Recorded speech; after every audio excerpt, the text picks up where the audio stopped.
নমস্কাৰ বন্ধুসকল সকলোকে ওয়েলকাম জনাইছো মোৰ এটা নতুন ব্লগলৈ আহক আজি মোৰ লগত আমি সকলো কটন বিশ্ববিদ্যালয়লৈ যাওঁ আজি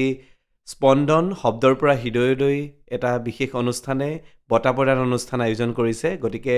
মোকো এটা বঁটাৰ বাবে নিৰ্বাচিত কৰিছে আৰু সেই বঁটা গ্ৰহণৰ বাবে হাজু হৈছো আহক আমি সকলো একেলগে কটন বিশ্ববিদ্যালয়লৈ যাওঁ যেহেতু এয়া মোৰ কটনত প্ৰথমটো খোজ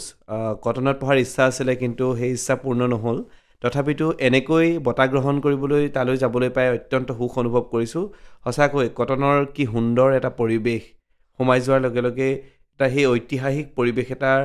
সাক্ষী যেন হৈছোঁ তেনেকুৱা লাগিছে ইমান সুন্দৰ গোটেই পৰিৱেশ ইয়াত কটন ইউনিভাৰ্চিটিটো সেলফি পইণ্ট খুব ধুনীয়াকৈ সজাই থৈছে গছ-গছনি দেৱদাৰু গছ আছে চাৰিওফালে এটা খুব সুন্দৰ শৈক্ষিক পৰিৱেশ ইয়ালৈ গ'লো খুব ভাল লাগিলে তাৰ পাছতে গৈ কটনৰ এলমনাই যি ভৱন আছে তাত উপস্থিত হ'লো আৰু এয়া মোক বঁটা গ্ৰহণৰ বাবে আমন্ত্ৰণ জনালে মই তাত গ'লো তাত উপস্থিত আছিলে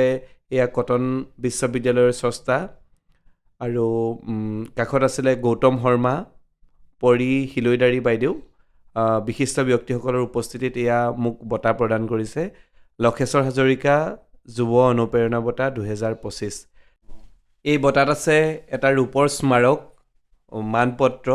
নগদ 10,000 টকা এখনি পাটৰ গামোচা এখনি চেলেং কিতাপৰ টোপোলাকে আদি কৰি বিভিন্ন পুৰস্কাৰে পুৰস্কৃত কৰিলে আশা কৰিছোঁ এই অনুপ্ৰেৰণাৰ বঁটালৈ নিজক অনুপ্ৰাণিত কৰি সমাজৰ বাবে সংস্কৃতিৰ বাবে কাম কৰি যাব পাৰিম তাৰ পাছত মোক উপযুক্ত বক্তাগৰাকী ইমান সুন্দৰকৈ কথাখিনি কৈ গ'ল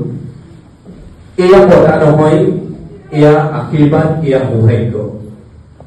এই বঁটাৰ বাবে লক্ষেশ্বৰ হাজৰিকা যুৱ অনুপ্ৰেৰণা বঁটাৰ বাবে মই যোগ্য হয় নহয় সেয়া বিবেচনা কৰাৰ দৃশ্যতা মোৰ নাই